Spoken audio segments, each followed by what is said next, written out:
yani insan böyle çok konuşunca unutabiliyor. Özür dilerim. Ben çevireyim. Diyor ki...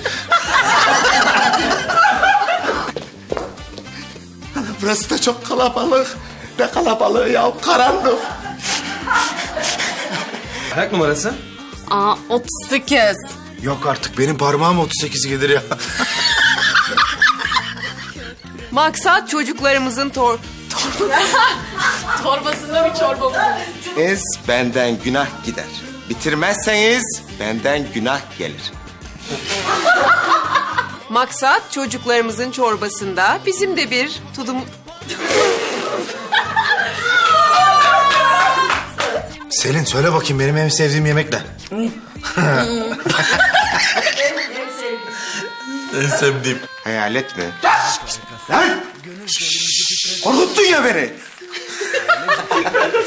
O zaman korkma, devam et hadi.